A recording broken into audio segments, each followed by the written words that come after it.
saying hello to my friend. No, you wasn't. Always with the bullshit with you, Swiper. It doesn't take long for you to Hello, start. happy Sunday, y'all. Shout out to y'all on the Lord's Day, man. It is right? every day is the Lord's Day. Y'all, it is the best day for a basketball fan. It's literally Christmas, y'all. Game 7 of the NBA Finals. Tonight, a champion will be crowned between the Indiana Pacers and the Oklahoma City Thunder. Fellas, we're here for a good time, not a long time. So I want to go ahead and get right into it. I need y'all predictions for Game 7 in Oklahoma City tonight. I'll kick it off, no problem. So, Ron, I didn't include the 60s because the Celtics, the only time they lost in the 60s was in 67 when they lost in the East Finals, and that wasn't even in the finals, right? So from 1969-70 up until today, that's 56 seasons. We've had 10 Game 7s before today, 10 of them. Only 2 of them have lost Game 7 in their building. One of them was James. That was Cavs against the Warriors in 16. And the other one was Seattle. Washington came into y'all building and beat y'all. Dennis Johnson had the worst, in my estimation. He had the worst game in NBA Finals history. He went 0 for 14, 3 turnovers. He was garbage that night. That's what it took in order for them to lose. And then James in 2016, he had a triple-double. That's what it took for them to win. With that being said, Ron, I got the league MVP on the other side in Oklahoma City. I got the league MVP. I got the leading scorer. I got the Western Conference Finals MVP. These are the games when you show that.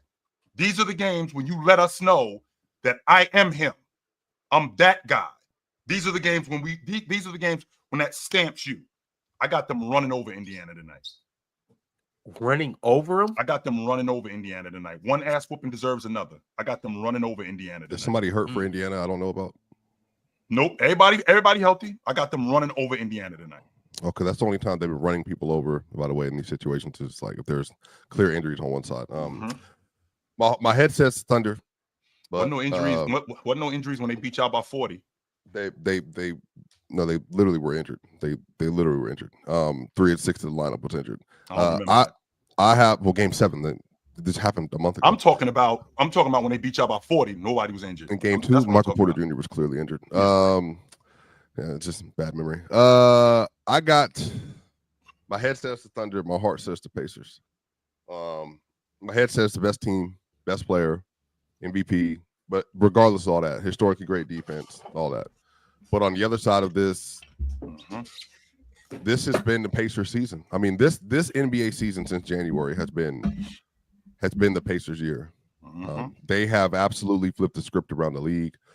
They've changed the way I think we have to view basketball in the 2020s under this new CBA.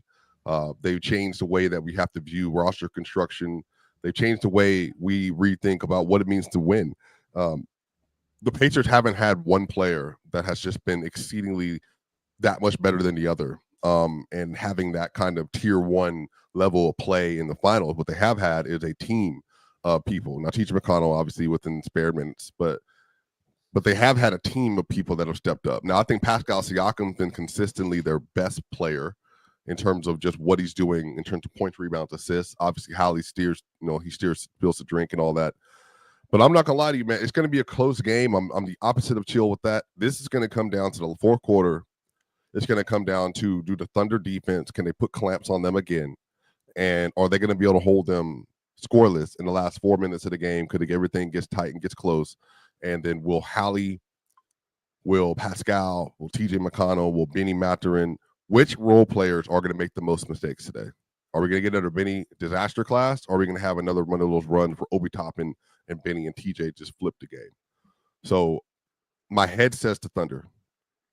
But again, if you ask me based on what would be the best story, I think the Patriots winning would be the best. But I will pick the Thunder to win this game at home. Best team all season, and they can pull it out again. Ox, take the emotion out of it for a second. Ox, you think TJ McConnell been the best player in this series? Minute for minute. Minute for minute. TJ McConnell's been the best. TJ McConnell's been the best player, not on the Pacers, in the series. Minute for minute. In the entire series, minute per minute, TJ McConnell is the clear best player. Do y'all have a plus minus minute for minute? Are y'all able to dig that up? I wasn't able to dig it. You know, I would be able to do that, but I'm not as mechanical as you guys in terms of advanced analytics.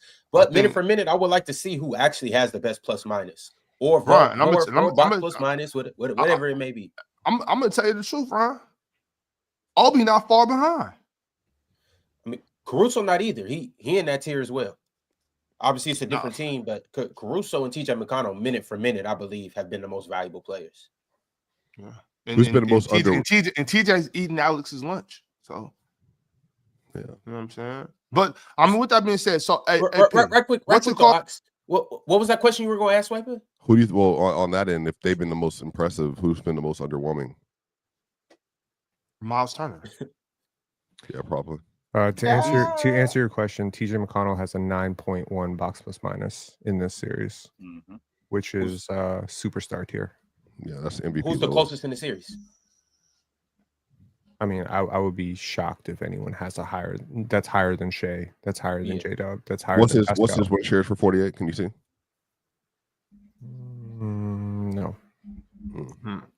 And so before I jumped in, before my camera came on, Chill, you were talking about the finals that have gone to Game 7 and what it took to win and what it took to lose. And Penn, I want to ask you if this correlates first and foremost. You know what I'm saying? I don't like to just yell stats that don't correlate. But you being the stats major, what's it called? Like when you flip a coin and you get tails 5 times straight. Sometimes when you get tails 5 times straight, people think that you got heads coming, but that's not how it works. No matter what, you always got the same odds. Correct. So what's that called? What's that called, Penn? And does that correlate in this situation? I don't think that it matters what's happened in any finals before this. So it's like when you go to a casino, right? And you see red. Let's just say you're playing roulette. You see red. What happens? Most people start assuming that black's coming up, right? But that's not the case because the odds reset every single time.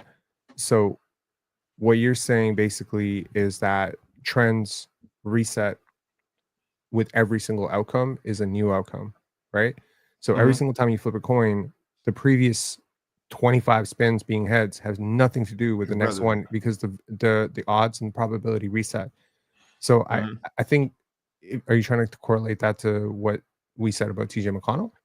No. I'm also talking about just like the final. Just what I said. Essentially, what he's telling you is what happened. The previous 10 NBA finals has nothing to do with tonight, and I think it absolutely does. And the reason why is because there are similarities in those.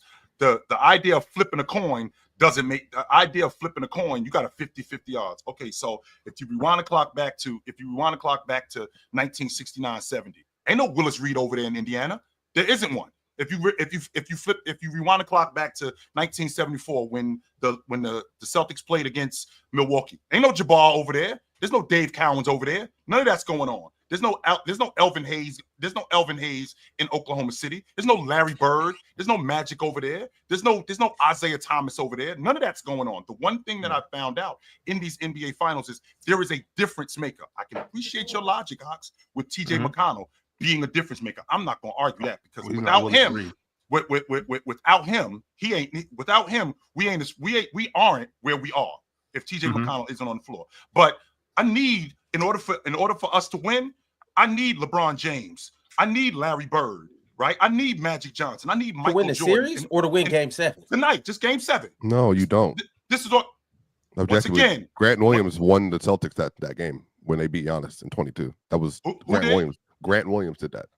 What do you like? 7-8-3. Yeah, he had 27 points. In Game 7 in the Eastern Conference semifinals, is that what we're doing right now? Grant Williams is the reason. And then Drew Holiday underperforming as well. Okay, so Drew Holiday he had a horrible series. So fast forward to the NBA Finals. So what happened in Game 7 in 2016?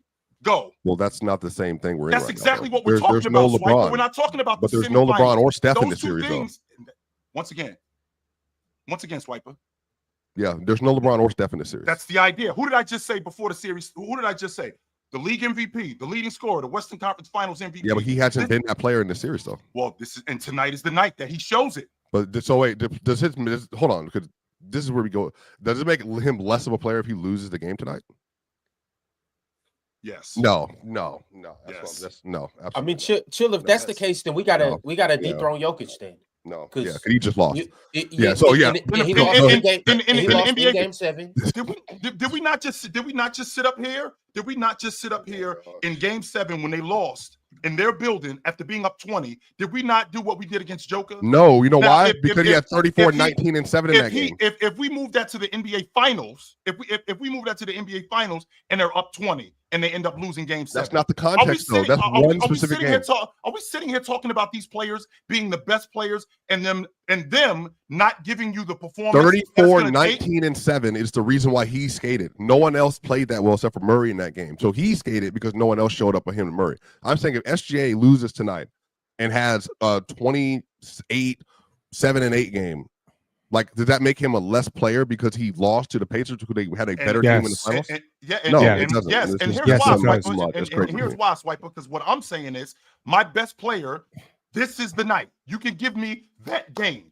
Throw us on you, because we've seen the best player do that. We've seen the best player throw a team on his back for that one game, because that's what you are. You are the league MVP. You are the league leading scorer. You are the Western Conference Finals MVP. You are in the conversation for being the best. If the Pacers make 18 threes stop minimizing what these guys are, Swiper. If they make 18 threes tonight and they just win because of the 3-point variance. You come up here and talk to me all the time about how awesome Joker is. No, if they lose tonight because they hit 18 to 21 threes and they lose by 9 points because of the 3-point variance, and SGA has a good game, then now what? It's not about what you think can happen. That's what your head's saying. What's your heart saying? Me? Yeah.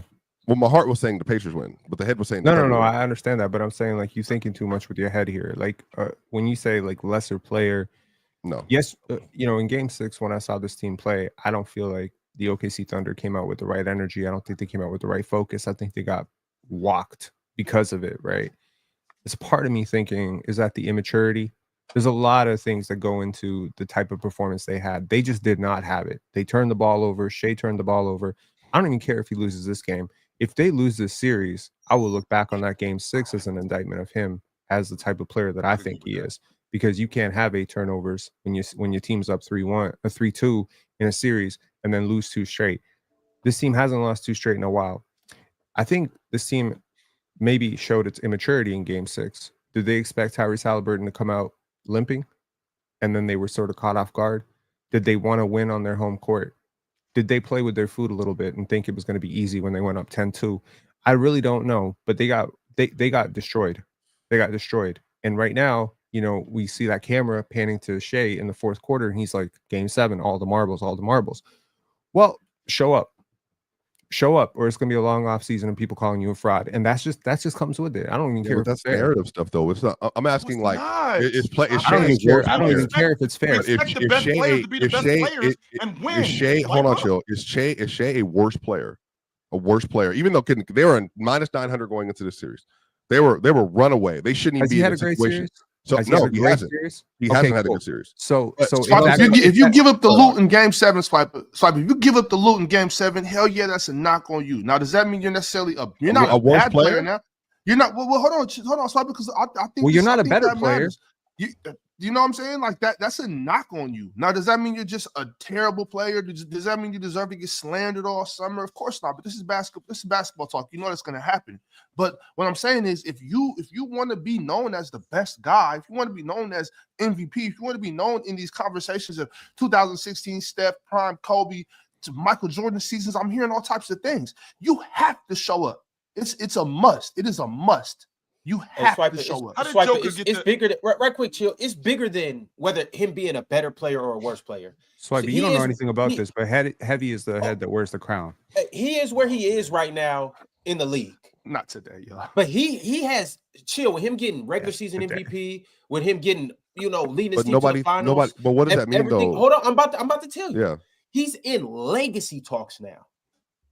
You have to show up on. What do you mean with who? I'm saying, but nobody. With all, look, we don't even have to exalt him into. Ron, what is this game for tonight? Ron, what is this game for tonight? You are an MVP now. You've exalted your name into that group. What group? But you don't think he's better. You don't think he's at the top of the league either, though.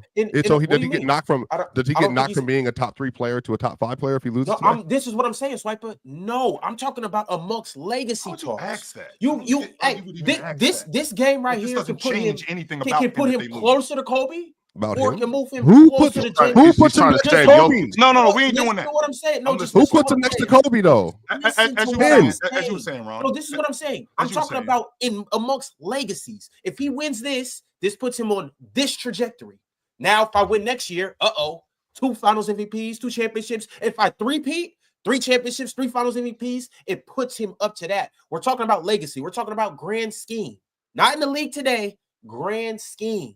So that's what I'm saying. This can either be an indictment for him to start his career, or it can be something that, hey, he got his first Finals MVP, Game 7. I dropped 40. I closed out the Indiana Pacers. Maybe the Pacers are just on that trajectory. Is that possible? They're not. I'm saying maybe if they win the series, why aren't they? That's what I'm saying. If they win the series, they're better. They're a better basketball team, and therefore the Pacers win. They had more talent and they outplayed them. Yes. Typically in a game, they had less talent, but they outplayed them. Yes. Typically in a 7-game series, the better team wins. I understand why you might feel that way. I refuse to watch these 2 teams play and think one team is better than the other. Obi Toppin has been better than any bench player in the series.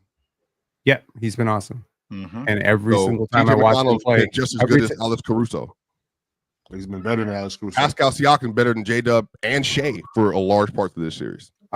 I hope you don't actually think. I hope you don't actually think. I'm not doing that. I can't believe you just said that. No, the last 2 games, I've seen Pascal show up. The last 2 games, in the last 2 games, as the series has gone better.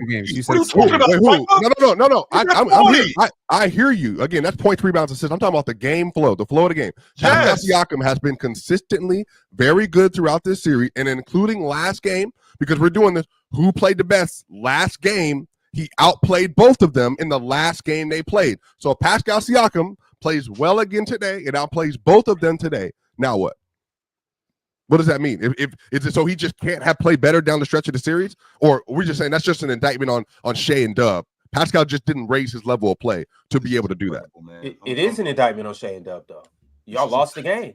Why isn't it, Swiper? Shea had 21 points yesterday. What I'm trying to but I'm saying the Thunder, I think this is what I think the split is, though.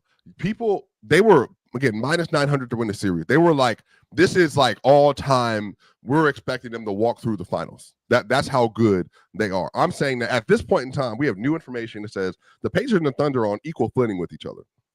I think the reason why Shea isn't playing well is because of Nembhard. I don't know if you saw the numbers I put up. Nembhard has been putting him in a he's straight done a great job against him. Yes, sir. A straight jacket. He's shooting 41% against Nembhard and 23% from 3 on 267 possessions. Maybe, I mean, again, Chill, I'm just talking about specifically like there were certain times where guys struggled. Kobe struggled versus Boston. Sure.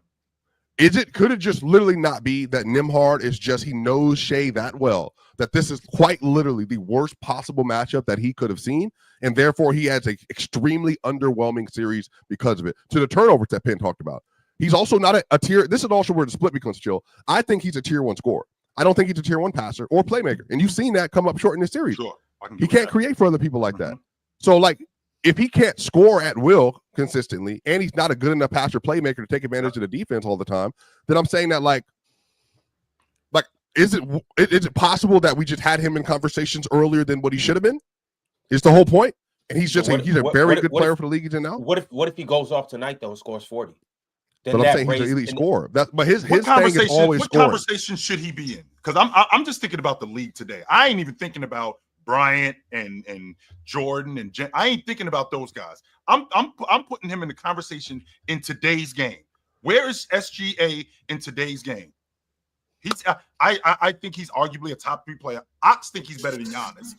So I think he's better than Jokic, not Giannis. I think he's the second best player. So if I'm the second best player in the league, arguably this season, if I'm the second best player in the league, arguably this season, that means that if we end up, there's a standard there's a standard that's held to you, and I can appreciate your logic, Swiper, about him having a difficult time with Nembhard, 100%.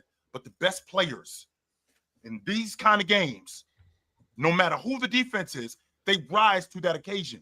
I see Giannis 50 and 10. Yeah, versus the team that literally couldn't guard him, mind you, like could not guard him. They could not guard him. He didn't have 50 and 10 in any other of those games. But I'm saying He's Giannis had was two like bad games in this exceptional. series. He's had 2 bad games in this Right. series. Okay, he's had game 3, which was not great, and then game 6, which is not great. When he's played well, they've pretty much won those games. What was the game they lost that he played well? Game 1. He wasn't bad in game 1. No, he wasn't. He was good in not game bad 1. in He game wasn't 1. as efficient No, as he wasn't. was in game 2, but he was good.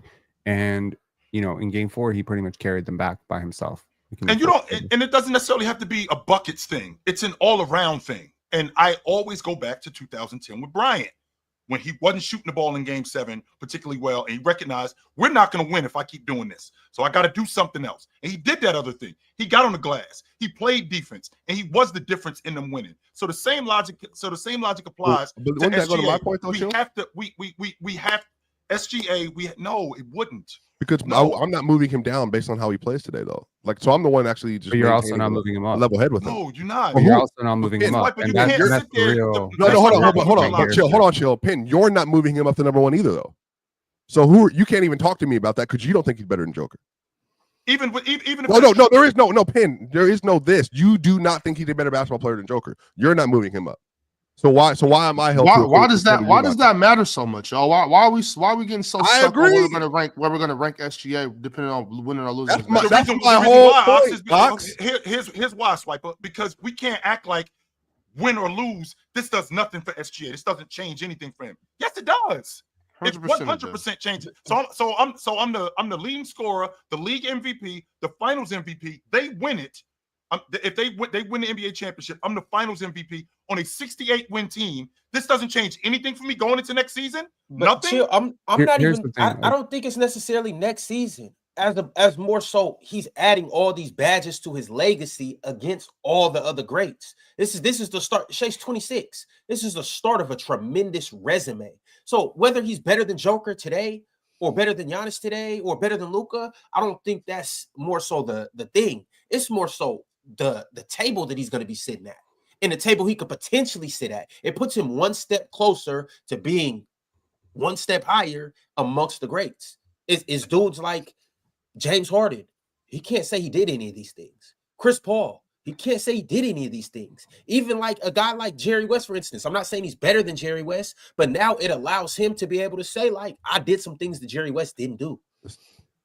Wait, so James Harden lost to the best team maybe ever. I don't care about that. He did some things. What do you mean you don't care? Because SGA has done some things if that James Harden in his prime didn't had this team, we wouldn't be having those conversations about him because he would play on a much better team than he did. He would run into the wall. Hold on. But this is what I'm saying. So you're saying we just had this conversation. Hold on, we just had the conversation a month ago about Harden and running into the Warriors. So if Harden didn't run into the Warriors and he wins the ring, you're saying we think about him differently now than as opposed to need to run into that. Well, Kevin Durant, you can look at it that way. And CP3 was hurt as well at the end of that series. Swiper, the way y'all talk about them Rockets, I think we can go both ways with that. We could always say the Warriors ran into the Rockets and they took care of business. Yeah, but CP3 got hurt is the point though. Okay, so why doesn't Steph Curry get discredited? So fixated on right now? Where do you have Steph? You have Steph top 10 all time? Yes. Because he was always on a great team. He was always on a great squad. team. Add KD to 2 of those teams. Like he played with well, multiple respectfully, Hall of he's a better Famers. player than SGA is though right now though. So I'm ranking them based on how he plays. But swipe. What? Right? No. This is what I'm saying. Did Steph improve after 26? What I'm trying to say is Steph was at 26. I don't know what year he won his first championship, but I'm saying the year he won his first championship, he got better the next season, won another championship. He got better, won 2 more championships. What I'm saying is this is the start for SGA. This is a start to put him on a trajectory. But you're talking about accolades. We're talking about level of player. I think by the time Steph was 14, 15, and 26, his best year was when he was 28. If you had to bet right now, Swipe, if you had to bet right now, is Shea a better player next year than he was this year? Possibly, I don't know. I generally don't know. Okay, cool. He had an all-time great season. I don't know. Okay, so I mean, I think the trajectory is pretty clear. I think he's going to get better. I think he's been getting better for 3-4 years.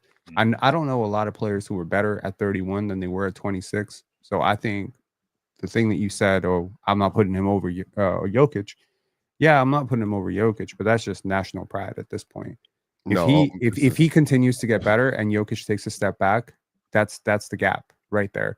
And look, I said it earlier this year. I put them in the same tier. They're the tier one. Those two are the tier one. I think everything else after that is a separator. You can put Giannis up there if Giannis gets on a good team, but Giannis isn't on a good team right now, and he's not going to be winning like that. He's not on a good team. I don't know why. I don't know why you're rolling your eyes. What does that got to do with level of play though? Like, are you saying that like because Giannis isn't going to win because he's on a bad team that makes it more worse player? The other four players around you do impact your level of play, right? Like if you have great significantly. Yes. So okay, great. So yeah, that's the point. If you gave Jokic 4 versions of you, right, versus the players he currently plays with, those assists go away pretty fast, right? Well, no, that's defense goes away pretty fast. Well, look, like playing with better players is going to make you more efficient. Playmaking is never mind. I'm saying like we're comparing season to season, band for band. Playing with better players is going to make you more efficient. It's gonna let you conserve a little bit more energy. It's going to give you a little bit more gas for the playoffs. Probably going to give you a deeper playoff run. It's going to impact your legacy for sure. Tracy McGrady literally talked about this a couple of days ago, where he said he wasn't put in a perspective. He wasn't put in a position for a championship. I don't agree with that, but that general point remains. If you're on a really bad team, it's really hard to be in the conversations with Jokic and Shea. I would not be surprised if next year Shea is the best player in the league. I'm not kidding. I think and Penn getting a Finals MVP with that. Like it or not, Swiper, getting a Finals MVP, winning a championship, that puts him one step closer to that. And that's what Ron. And that's level of play, though. It's a progression. You're talking about him versus a three-time level of play, though. What do we want it to be, though? Do we want it to be level of play or make accolades like where you rank, though? Because I just heard him say Giannis. All of those things are I just heard him say Giannis because he's not playing a good enough team. So therefore, does winning not have anything to do with level of play? No. You know why? Because Giannis a worse player because his team is not winning 50+ games. Well, I'm looking at his percentage of impact on winning. So I'll talk about his variability. No, wait, I want to hear this. So Giannis averaged 30, 12, and 6 this last year and 60% from the field. You're saying that the fact that they didn't win 53 or plus more games is an indictment on how good he isn't to be able to raise that team that he was on to 53 plus wins. That's you said percentage. You said their percentage of wins. It's like how much you're saying if he was better, the team wins more games. See, here's the thing. When you have worse teammates, your numbers often get more gaudy in terms of the box score stats, right? Because you have to do more, you play more. Get those assists if you don't have the talent around you. Well, I said 4 U's. Giannis plays with NBA players, right? So my point here is Giannis is having to do a lot more. KD's numbers went down when he went to the Warriors, right? Steph's numbers went down. The year that they won the NBA championship, that's the lowest points per game he's had since his season. Exactly. So your load goes down, your minutes go down, your usage goes down. So your numbers aren't as gaudy, but maybe your efficiency goes up. There's always an interplay between role, efficiency, usage, all that stuff. Yep. What I'm saying is, I don't think that what Giannis did this year, even in the team context that he had, puts him above Joker. That's what I believe, because he took a defensive step back. Now, if Giannis was still the defender that he was in 2021, maybe that's a real conversation to have. Giannis versus Jokic this year. The level of player. Yeah. Keep going. Go ahead. The level of player that you're talking about, Swiper. He's still an A-tier level player, and I won't argue that point. I still think that SGA is an A-tier level player. But what I'm not going to do is, if they lose, I'm not going to act like this doesn't change anything about him. And what I mean when I say change anything about him, well, this is their first time in the NBA Finals. Is he good enough to do it? Can he get it done? He had the best team in the NBA. They ran up on a team that they were clearly, in terms of talent, they were superior to, but they got outplayed. Is he good enough to take a team and put them on his back and get one win? Is he good enough to do that? I would have to question that, considering, am I going to see this kind of thing again from him? Again, we're talking about a guy who was on a team that won 68 games. How many players have been on teams that won that many games, got to the mountaintop and weren't able to get over it? And I still looked at them the same way. Okay, but then this series, your greatest player. Hold on. Then this series should take down, Chill, based on that logic, should take down what you thought of SGA going into the series. Because nobody, including you and me, thought they were getting past 5 games. We're in game 7 now, so and he's not played well. I did have OKC in 7, but the series isn't over yet. There's a difference. No, but chill. But this series has gone on because Shea has underperformed. Well, he hasn't underperformed. He hasn't underperformed the entire series. He's But been you just bad. He And underperformed 2 games. No, you can't do that though, because now you're doing individual level play as opposed to winning. Your whole contingent argument was based on the winning. He is losing. He's 3-3 in the series. 3-3 in the series, in part because of his level of play hasn't been good enough to take them to that point. So it's at 3-3 right now. Yep. Okay. He's not played well in half the games, and half, I would say at least half the games that they've lost to Penn's point. One of them he played okay in. He played okay in one of the wins. Let me do some quick math on that. I said a lot of that is 6. because of How'd the you get to Pacers' half? defense, though, Swiper. I agree, but actually, do you understand? I guess do you understand? I do understand your point. I'm saying that I don't think SGA gets taken down but I guess what I'm saying is SGA is still a great player, regardless 100%. Of winning and losing, and his level of play has been great. But I'm saying, like, we're saying, think about him differently. If he somehow doesn't lose the series, Swiper, and you know what? Thank you, because I was just about to say it. And Max, you beat me to it. Swiper, what is this about? Thank you. Me, I was defending SGA. What are you talking about? Yes, but why? Hold on, chill, because there has to be an agenda. Because Swiper has Well, listen, chill. I'm gonna tell you why. Because the past 25 minutes, Swiper would not let this go. And when Swiper gets fixated on something to this extent. And I don't mean nothing by it, Swiper, because we that's part of it. You know what I mean? Can I answer I'm the just question? saying. This is what I hate about what y'all do. I'm not gonna lie to y'all. I got 27 minutes. I don't have time for this today. So you're saying that I got on the microphone. 20 minutes already, Swiper. I got on the microphone defending SGA and where he stands. I don't hear an agenda. And then this is leading into an agenda Are you running talk. for office? Are you running for office? No, there's no office. Pin.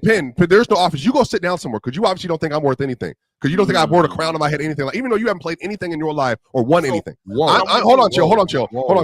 What I'm saying is, I spent 25 minutes defending that. I don't think this should change how people view SGA if they lose the series because the Pacers were the better team. Because you know that if SGA wins this, you're going to have to deal with Jokic conversations all summer. You're trying to get ahead. I already picked them to win the series. So what? That doesn't have anything to do with anything, Swiper. I'm not going for that. You can't put a cloth over my eyes, Swiper. I'm not one of them. I see what's happening here. Okay. Swiper, you almost had a cloth over my eyes. Swiper, I don't gotta taste salt to know it ain't sugar. Okay. Don't like we good, bro. It's all right. Swiper, can we get back to your point? Because I'm disagreeing. What, the agenda? I don't think that there's an agenda here, Swiper, at all. I really don't think that there's an agenda. Why you been protecting this dude? I'm not protecting him. No, I'm not protecting him. I want to get back to what my heart's telling me it's not an agenda. Play defense. My logic. And 100%. I don't think that there's a. Here's what I'm saying, Swiper. Here's what I'm saying. Like you brought up the fact that in half the series he hasn't played well, and as an individual player, me as an individual player, particularly as the man, I affect my team's outcome. That's why the series isn't over. For that reason, right there, I affect my team's outcome, just like Joker did, just like Jason Tatum did, just like Giannis did, just like Anthony Davis does, just like James does. All of these guys who are the guy on their team, individually, they affect what their team does as a unit. So if SGA comes out in this game and he doesn't do the things necessary to win, that includes being a bucket getter, 100% a bucket getter in Game 7 to win the NBA championship. No, it doesn't diminish him as a great player. I'm not arguing that point at all. What I am saying is something has to change here, because I know you're still young. I can't look at him if they win it and go, okay, Ron, this is the start of something fantastic. He's now moving closer to doing this. But if he loses, I can't go, well, he's just young. I can't do that. You and Penn are the only ones that I've argued with. I said you would have a less version of SGA if he loses the game. I said I would maintain how I view. That's why this agenda thing is dumb. And I realize that you have to fill time over here, so I get it.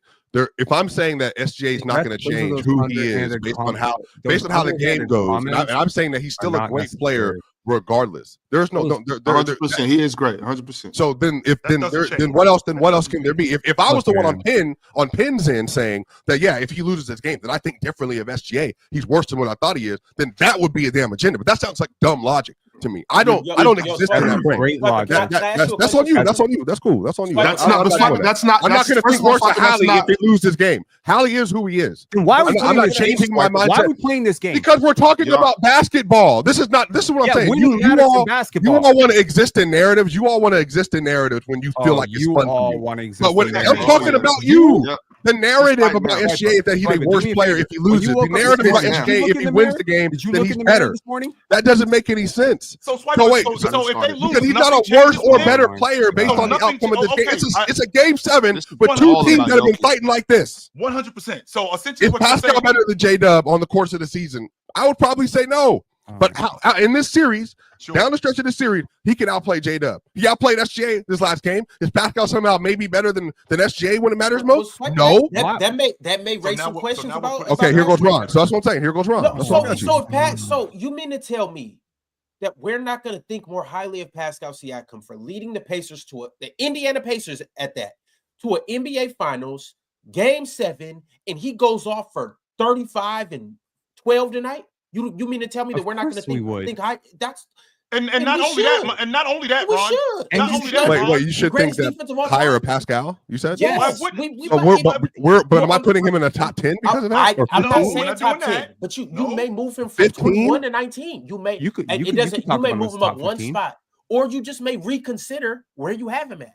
But Game 7 of the NBA Finals on the highest stage against the best defense, you have to reconsider things, Swiper. You might not move him, but you have to reconsider it though, because the pressure and the magnitude of this game tonight. I think we're getting caught up. I think we're getting caught up on the question that you asked previous, Swiper, is does this change anything about SGA in terms of him as a player? Yes, no, he's still a great player. That part right there, I think. Penn just disagreed with you. No, yes, I completely disagree. Of course, it matters, man. Okay.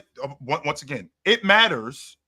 Here's what matters, Swipe. Here's what matters, Penn. What matters is what he does as a winner. It doesn't have anything to do with him as a player. He's still an awesome scorer. He's still damn good on defense, right? He's still a great transition player.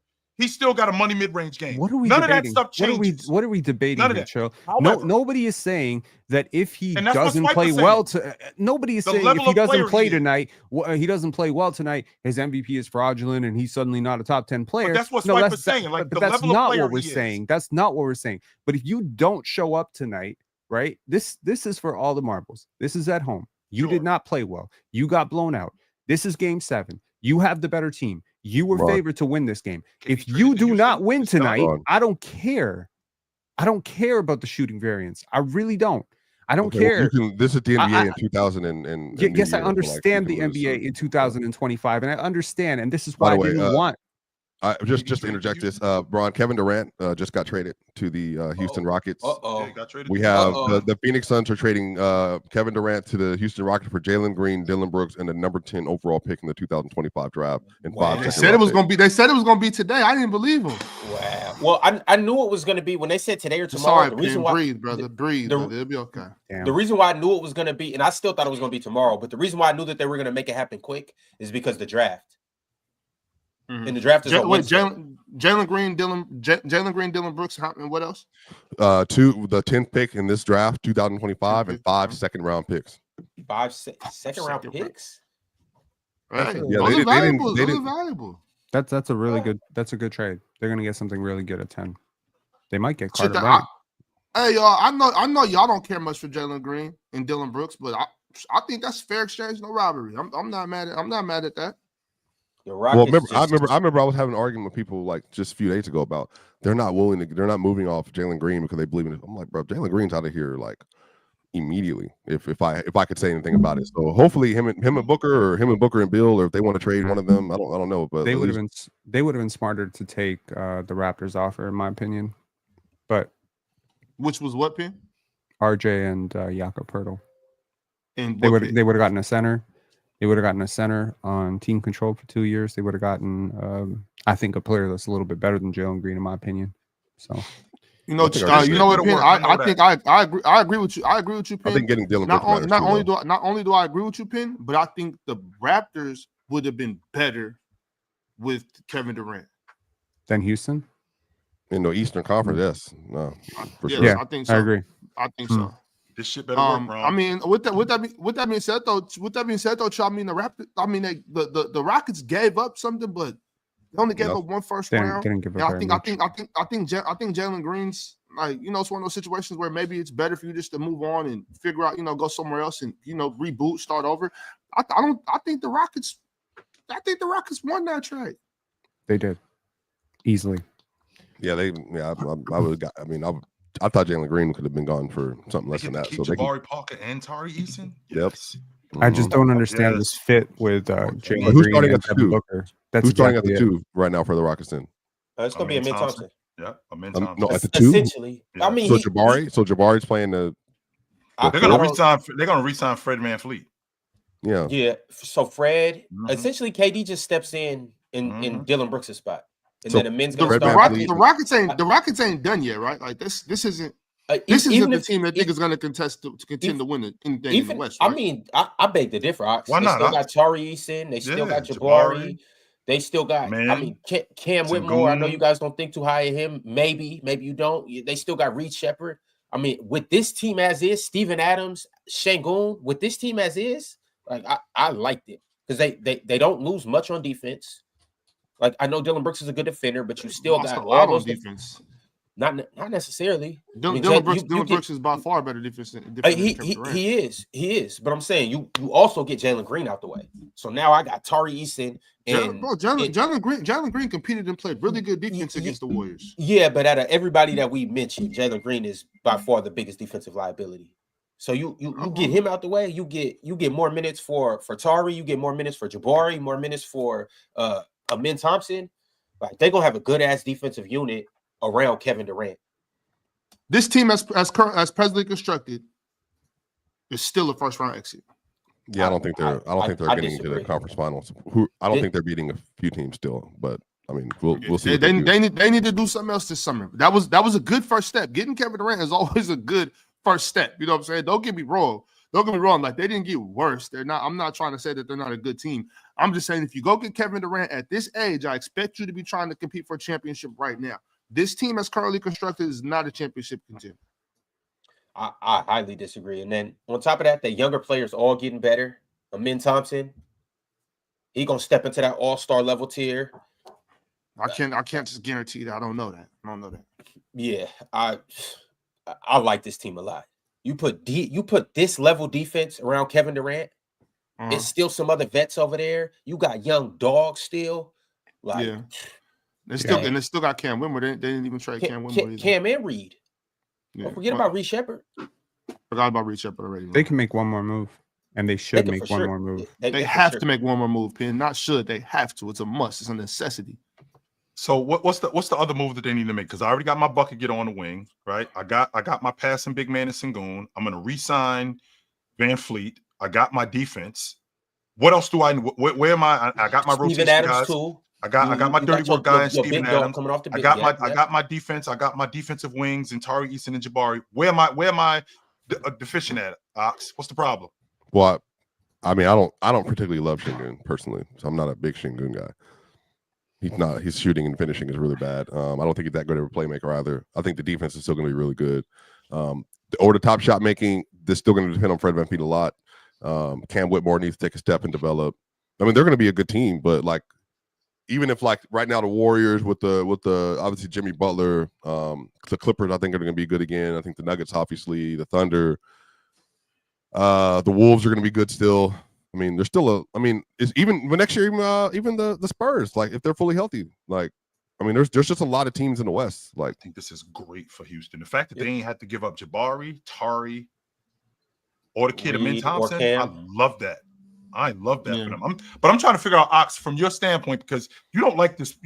What does it take to win it? Like, so when I think about this Houston team, what are they missing in your estimation? Well, they're not missing. It's not even so much like what they're missing. It's just that I'm looking at them and comparing them to the other teams in the West. You know what I mean? It's the other teams in the league, and I just don't think they're at that level yet. So I think they're still, like I said, I still think they're a good team. Yeah. I just, I'm not high. I'm not as high on some of the guys as y'all are. Like I think Tari's a baller. I like Tari. I think Jabari is a baller. I like Jabari. I think Cam Whitmore is a baller. I like Cam Whitmore. But I guess I just don't think they're as good as y'all think they are. You know what I'm saying? Ox, for me, I like Fred VanVleet as being like a calm vet. You know what I'm saying? I like the veteran presence of Fred VanVleet. I don't think I like Sengun, but I don't think it's as good as y'all think he is. I think that's all it is, Chill. I just don't think that a lot of these players are as good as y'all think they are.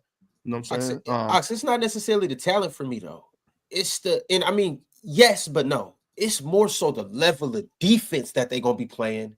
Yeah, I hear you. And then you add KD, like half court scoring was their problem last year. They don't really have that problem now. Like you got 30 a night now. 30, at least 20, at least 25. I mean, that's probably gonna go up. Devin Booker's not in his way 25. now. Bradley Beal's not in his way now. Hey man, Fred VanVleet's in his way. What you talking about? I mean, Bradley Beal was never in Kevin Durant's way. No, he wasn't. I'm saying he don't got two other volume scores like that. Thing to say. He don't got like. If y'all look at the rosters, you could clearly see that Kevin Durant is going to be the number one option going away. Yeah, that's the point I'm making. I believe everybody know that. Everybody know that. Is he good enough as the number one option to put you over the top when it matters most, though? When you have this much defense and connectivity around him, absolutely. That's what I'm saying. Like, Ron, we not the only ones that know that. All the other coaches in the NBA know that too. And so it's kind of like, all right, and I don't want to disrespect Kevin Durant. He's still the man, but it's like, okay, now we just load up on this older version of Kevin Durant, who I don't think Kevin Durant's prepared to carry anybody to the finals right now. I've been known as the Kevin Durant hater, so I'm like, you guys surely got to be higher on the scoring than me. I'm high on the scoring, right? I'm not saying nothing like that. I'm talking about carryability right now. I'm just talking about carryability, and I think Kevin Durant's carryability has gone down drastically. The same way I think LeBron James carryability. Man, they got off Jalen Green's contract easy though, bro. That's why he signed him to that deal. That's what. Yeah, he's one of my least favorite players on the league so far. I mean, he could get better, obviously, but that's a win already. Like, well, Chill just told me he could be All NBA. I do think that. Yes, I do. Let's pray for the Suns. It ain't gonna happen with Phoenix, though. I'll tell you that. I don't think so neither. I don't think he's gonna stay over there. And we got a couple super chats that I do want to get into. Well, first off, let me shout out to Arch. Arch sent through $100 super chat and said, "Nice mic." So I don't know if who's he's alluding to. You guys all do have some wonderful mics. I don't know whose it could be, but he said, "Nice mic." That's what she said. But be like Mike said, Book got to leave after this. I don't want to see him next to Jalen. So that's obviously the elephant in the room. Detroit. Is Jalen Green going to stay, or is he going to go? And if he stays, Devin Booker to can you reroute for Desmond Bain? Get a real two over there, Penn? That's to the Grizzlies? No, to Magic. To Orlando. That's not fair. Devin Booker to Orlando? What's wrong with the two guard that they had? With what? Well, I think he'd be better than Bane. Well, yeah, D-Book's better than Bane, but that's just not a fair. That's not fair. I know that'd be nice though. I would love to see that, but it's not gonna happen. And on top of that, we didn't think that Devin Booker became available. We didn't know that. I'm saying I know, but now, hey, if Devin Booker's available, come on, man. I mean, but why does Jalen Green going over there make Devin Booker now available? And then I just don't understand how they play together. And broke up with her. Well, I don't. It's not that I don't understand. But they don't compliment each other well. Move in. If I know Sally Richardson was going to I'm saying, but they're clearly in the redevelopment stage now. Jalen Green is not ready to help Devin Booker next year. Yeah, but they already said that they're looking for another like situation for Jalen Green. Like that's been documented and known and reported that Jalen Green is not. They didn't trade for Jalen Green for him to play for the Suns. They're trading for him. Jalen Green to the Wizards. Like, where's he going? Are we going like worse? Or are we going to a? It's probably going to be wherever they can get the best package. I want them somewhere where there's some structure and they because it was working in Houston. Charlotte? Man. Definitely not Charlotte. But no. See, this is the thing. Like everybody knows you got to trade one of these guys. You got Beal, Booker, and Jalen Green on the same all team. Three of them not going to be. None of them can play with the other one. None of them. So unless you're planning on using Jalen Green as a 6-man or Beal as a 6-man, and none of these guys are agreeing to come off the bench either. So you got to play them together. So everybody they don't have to agree to come off the bench. That's what's wrong. That's the issue that they have in the NBA right now. So asking players, will you come off the bench? This ain't your team. This is my team. You're coming. So before the narrative gets started, the Lakers already have a 2 guard, so they good. So who? The Lakers already have a 2 guards. Name's Austin Reeves. They good. Oh right. What's the combined salary for these 3 players? Is it like 130 million for those 3 players? Beal's like a 54, right? Beal's at 54. Booker's at almost 57, I think. Oh my God! So you got or it's the other way around. One of them two. Books out of there, y'all. Books out of there. Free him. Well, you can't trade Beal. You can't play Beal with Green. Well, you they can got no trade leverage. They're just so stupid. I mean, we haven't talked about this deal from the Phoenix Suns perspective, but to make a deal with the Houston Rockets, who are clearly desperate, and KD is the best player on the market. There's nobody in free agency who's better than him, and they were clearly desperate to make this deal without getting back your own picks. Well, don't you think that speaks to KD's value at 37 and the injury issues and all that? No, I don't. I think that speaks to the Phoenix Suns being just a trash organization that negotiates with themselves. Like they're very dumb. What if so they got the number 10 pick this year, right? And this may or may not be their logic, but they just got the number 10 pick, right? Why is that more valuable than getting your own picks back? I'm about to tell you, Penn. Okay. Because we've already heard that they don't plan on tanking. They don't plan on being a losing franchise. They don't plan on being a losing organization. I get that, Penn. But so you mean to tell me if they got their picks, they would want to be a losing organization? Yes. It's the Lakers don't ever want to be a losing organization. Ever. Yeah, they're not the Lakers, respectfully. Okay, no, I understand that, but you might not be able to tell them that. Maybe they think that highly of their organization and they don't want to be in losing contention. They should. Tanking is despicable. So Ox, with that being said, maybe they don't value their picks as much because they don't plan on having a high pick. They just got the number 10 picks. I understand that. Even if they got their picks. So clearly they don't value them because they traded them away, Ron. King, are you understanding what I'm saying? Even if they got their picks back, if I don't plan on tanking and I plan on being a playoff team, it doesn't matter if I have them picks anyways because they're going to be in the 20s. What I'm saying is you just got the number 10 pick back. Go through the West. Go through the West. You just got the. I'm not. Think about what I'm saying. Go through the West and tell me which team they're better than. The reason why I'm not going to do that. The reason why I'm not going to do that is because clearly they're not done making moves. They can package up the number 10 pick, Jalen Green, and go get, I don't know, Lauri Markkanen, for instance. I'm just throwing them out there. I don't know if that still the money not a matches. Playoff team. I don't know if the money matches. Still or not a playoff. You team. get Lauri Markkanen in Devin Booker. Yeah. Because last I checked, basketball is a 5-on-5. Okay, sport. we're not packaging any team. So before you go any further on, we're not packaging any. I'm glad we got off the SGA topic, man. Because this is what we need. We needed a refresher. We're not packaging any picks, Ron. We need our draft picks. So that number 10 pick, we keeping that. We ain't giving up. No, we're not giving up. They're trying to compete today. Chill. No, they're not. Phoenix is not trying to compete today. No, they're not. I beg the dip. If that's the case, then Devin Booker's gone. Ron, so with that being said, then Jalen Green was a good pickup. Getting the number 10 pick was a good pickup. They're in a complete rebuild. Now, Pitt, if that's the case, they probably should have got their pick back. But what if the Rockets just said you're not getting that pick? The only thing you can get is this 10 pick. That's still a valuable pickup. Your Indiana team made a brilliant move, and I'm doing you a favor by saying your Indiana team and not bringing up your allegiance to 18 other teams. But let me just throw this.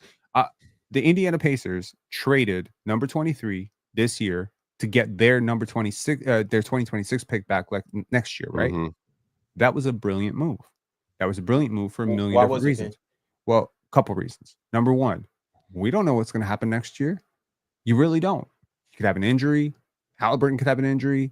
The East could somehow dramatically get better over the draft. I have no idea. Teams like Orlando, we didn't expect Orlando to be a contender, but maybe right now with Desmond Bane, Orlando is a soft contender. So we don't know where this is going next year, and having that pick back at least allows you to pivot midway if the season's not going well. Because I'm not saying like this. What if the season is going well? What if the season goes better than expected? Well, now you have your pick, and that's cool. What if the Pacers are back-to-back champions? Oh my God, they're not going to be one-time champions. So the first thing is that. The second thing is by getting your 2026 pick back because of the Stepien rule, you unlock all the other trades that you can make. Pacers can actually, weirdly enough, if they lose and they really want to buy into this core, they have 2026, 2027, 2028, 2029, 2030, which means they can make potentially a deal for Giannis. Mm-hmm. If Giannis becomes available, what offer out there is beating Pascal Siakam in 5 picks? That's a really good offer for Giannis. Pascal plus Andrew Nembhard plus 5 picks. That's a crazy offer. So my point is they have now that flexibility back. That's what Phoenix does not have. Phoenix does not have flexibility. Can I tell you how the Rockets are cooked, though? Sure. Because if they don't make another move, it looks like they're going to do what Chill was talking about earlier and giving Amin Thompson the ball. And Why if is that you the give worst thing? Amin Thompson the They ball, start Fred VanVleet though. Hold on, Ox. Keep going, Ox. You give him Thompson the ball. Keep going, Ox. if you give Amin Thompson the ball, that's just not gonna work out. Why is it not going to work out? Oh, hang on for You a have second. you have Amin Thompson. You still have KD. Like, or no, you have Fred, and you still have KD. Like Amin also- actually has less pressure this year than he had last year. And on top of that, Ron, what we're not factoring in is Amin Thompson is going to get better. He's working on his game. He's not going to be the same player next year that he was last year. He's going to be a better ball handler. He's going to be a better distributor. I mean, why is that ridiculous? Why See, do we know? How do we know that? how do we not You know that? always He's not do the- this, bro. Yeah, for Stop. real, we do, Come man. on. And y'all should do it too. Y'all should No, stop we- just assuming that do players this just get better at 21. basketball all the time. No, That's just crazy. I think has that's Amin ridiculous. Thompson since he walked in the door to today, has Amin Thompson not gotten better at basketball, Ox? Of course. What's that got to do with tomorrow? He's going to get better. If he's already gotten better, he's going to get better. He's 20 years I old. don't think that's how that works. It's, But That's exactly how it works. safe You're to talking about a young assume player. that going from 21 to 22, Amin Thompson grows as a basketball player, mentally, physically, IQ wise. It's safe to assume Bro, that he he's gets turning better. 23 in Oh, January. all right, 22 to 23, even better. He older now, so he's picking up more tools. So he's No, a 22-year-old. I think you're right. Like Amen and Asar have shown a consistent ability over the last 3-4 years to get better. They care about basketball a lot. They put the work in the gym.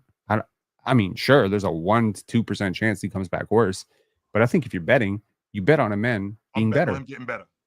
Yeah, That's what I'm betting. He should be better. I'm betting by next season he'll be better. Yes. I'm 100%. also betting that even if he stays the same, life is going to be easier with Kevin Durant next to him. hell yeah. Y'all was just talking to me about how much offensive pressure Kevin Durant's going to get because he's going to be the undoubtable number one option. All right, well that makes cutting lanes for Amin better. That makes running the floor better for Amin. On top of that, he gets to pick from Kevin Durant's brain. Can I share a controversial opinion? I don't think Jalen Green and Dylan Brooks are positive assets. Why not? I just don't think they're worth what they're paid.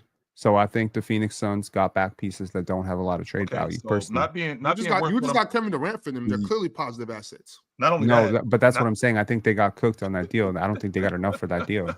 I think they could have gotten Yeah, more. Traded when he was on stage at the Fanatics boardroom event, and he was on stage till when he got traded. So like he live reacted like everybody else did, and he didn't believe it was true at the time. So he was literally like talking to an audience when he got Durant. Is this Yeah. Kevin Durant? Yeah. Unbelievable. Nope. KD. Sorry, Katie, to interrupt you, but you just got traded to Houston. traded. That's insane, dog. Pin though, obviously, like if you're the Suns, you want to get your picks back. I get that. There's no, we don't have to go back and forth about that. But I'm not mad at what the Suns got back at all. You got a 37-year-old Kevin Durant who you're going to lose one way or another. He's out the door. Like just to get this back for him, I believe. Like obviously you sent out more to get him than He's the you're best getting player back. on the in trade return. But market. did you though, Ron? He's the best but did player you on send the out trade more? market. Because again, you were able to keep him in. You were able to keep Jabari. You were able to keep Jabari. You were able to keep Tari. No. Chill. I'm talking about for what they traded for Kevin Durant when they got Kevin Durant. Here's the thing. The Suns gave up a lot. They're not getting the same return. Let me but put it this way. he was gone anyways. Pascal It Siakam was a sunken cost. Pin. No, it was a sunken cost. No, it wasn't. It wasn't. And here's the thing. I understand that KD was gone within a year, but you had that year. And I'm not saying drag it out till the trade deadline, but you could have played out the offseason and seen how it went. Some teams might strike out in free agency. Some teams might get desperate. You could have played this out. Here's the thing. There's certain organizations that kind of work like this, and you start to see a pattern with these teams. They want to go for the headlines. They want to go for the hype. They want to go for the big names. Jalen Green's a pretty big name. He's the number one player in his draft class. He's a pretty big name. He hasn't had a lot of impact on winning so far. Granted, he was in a winning context. So I feel like that feels like a good return. The number 10 pick right now feels like a good return. But you know what? How has not had any impact on winning? I don't think he's necessarily been. When you're the leading scorer on the 2 seed, I think you impact winning a little bit. Okay, Ox. If you would put Cam Thomas in his exact situation, they're not that much worse. My point is, I don't know that. Well, you're right. You don't know that, and I don't know that. But I can watch his game. I can see his inconsistencies, and I can say that when you're in a situation where the team drafted you number 2, you're going to get a lot of runway because you're very valuable to that organization. They devoted a number 2 pick to you. When you get traded, it's gone. It's like Chauncey Billups. That team wasn't Chauncey Billups got serious traded until last year. I understand the that. The organization was a joke until last year. I think the flashes of brilliance with him are great, like the 30-point games and all that stretch. But I just feel like if you look at his career as totality, he hasn't had a better career so far than Trey Murphy, Franz Wagner, Scotty Barnes. There's like 8 players in his draft class that have. What does that mean? What does that mean? I'm saying that I'm saying when they traded for Bradley Beal, that felt like wow, they just paired Bradley Beal with Kevin Durant. You know what I mean? But the feelings don't translate to what happens on the court, right? But when the Celtics traded for Derek White, was it a big deal? Not really. Derek White wasn't like a big hypey name like Bradley Beal, but it worked. So what I'm saying is certain organizations, they want to win the headlines. Other organizations want to win championships. To me, Matt Ishbia under this organization, since he's taken over, has wanted to win the headline. They wanted to go out and make a big splashy offer for KD. Then they wanted to make a big splashy offer for Bradley Beal. Now they want to go get Jalen Green, and they don't realize you can't put these players together and actually win basketball games because you need other stuff. And they don't seem to get that. That's my point. Yeah. I think it's great Houston did this and didn't give anything up, and they have flexibility going. That's forward. where I'm at with this Swiper. I mean, they were able to keep Jabari. They were able to keep him in. They were able to keep Tari. Yeah, I love that. That number 10 pick was not playing this year. Let's just be real. That 10 pick was not playing. Everyone knew that pick was available, and shout outs to them for trading it. They traded nothing that they were actually going to use next year. It's a great deal. Yeah, shout out Houston, man. Top 4 team in the top 4 playoff team in the West next year. I mean, if Fred comes back, yeah. Fred is very important. This is the knee-jerk reaction stuff but I understand it. It's well, I'm asking top 4 playoff team next year is what I'm asking in the West. Yeah, I think. If they roll out this team, I 100% have them beating the Warriors. And Ron, you make a deal like this. Ron, you make a deal like this because you think you're close to winning it. You don't make a deal like this to make the playoffs again. You're not doing it. We're already there. We were the number 2 seed in the Western Conference. We making this deal because we're trying to win it. We think we close to winning it. That's why we're doing this. We ain't doing this for any other reason. Chill, if they do this deal, like let's say they were able to do this deal before the playoffs, I see them in the Western Conference Finals. Do they beat the Thunder? I don't know, but I think they beat the They don't beat Minnesota. I think they beat the hell out of Minnesota. I think I'm not, bro. They don't even. They don't even beat the Warriors. Why do y'all so down on Minnesota? Warriors, I love Minnesota. If Minnesota got some better by the way, Ron, tell me if you think I'm lying. I argued the other day. Julius Randle was better than Alfred Sengun last year. That's not a crazy take, and I'm saying that like if Julius Randle has another leap forward to have a similar year and stays healthy with this Minnesota team, they get another year. Terrence Shannon Jr., Jalen Clark gets better next year. Anthony Edwards obviously hopefully gets better next year. Maybe not. I know how y'all feel about development of some players and other players. Rudy Gobert. You know what I mean? They got a nice squad. Rob Dillon, you see what you like. I don't like what that like that. The implication of what you just said is crazy to me. Which part? Like when you said I argued that Julius Randle had a better year than Sengun. Like, what is that shouldn't be the argument. Well, not a lot of people disagree. People disagree though. They don't know what they're talking about. If you came into the season, I'm talking to Ron simply. That's your lifelong friend. I agree. I don't care who it is. I don't care who said it. The Pope can say it, and I'll tell you, he's out of his damn mind. You know what I'm saying? Like y'all try. No, he's not God. He's just a man. He's just the Pope. You know what I'm saying? He's a Sixers fan, I think, too, by the way. So, like you can't, you know what I'm saying? Like you can't convince me for a second that you really thought going into the season that Sengun was better than Julius Randle. You know what I'm saying? Like that's not. I don't know who y'all think these dudes are.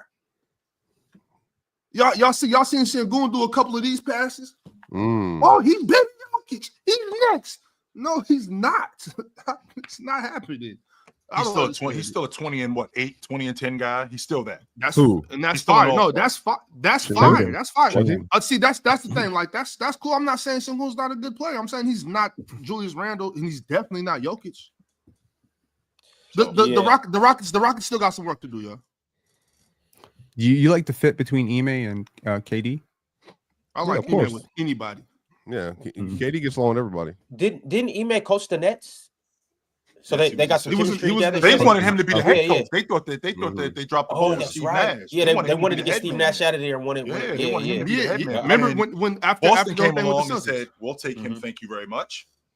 But chill, even after that stuff happened with him, with Ime, with the whole scandal thing in the front office, whatever happened. Remember, they were trying to get him in Brooklyn after that. Wait, hold on, Ox. To the Lakers' point, Lakers get DeAndre Ayton. Who wins? Rockets or Lakers in the series? The Lakers. Really? Yeah. Yes. That's tough for me. DeAndre Ayton moving the needle. Well, yeah, there's a whole. I'm saying who's the one and two right now? What's the backcourt in Houston right now? Fred VanVleet, Fred VanVleet. Well, apparently I'm but I'm in at the 2. Maybe I'm a little skeptical on that right now, but what makes you skeptical? Because he can't shoot. Well, I think it's just manufacturing like the spacing with Amin at the 2 and Şengün at the 5. Well, I think Katie and Fred VanVleet.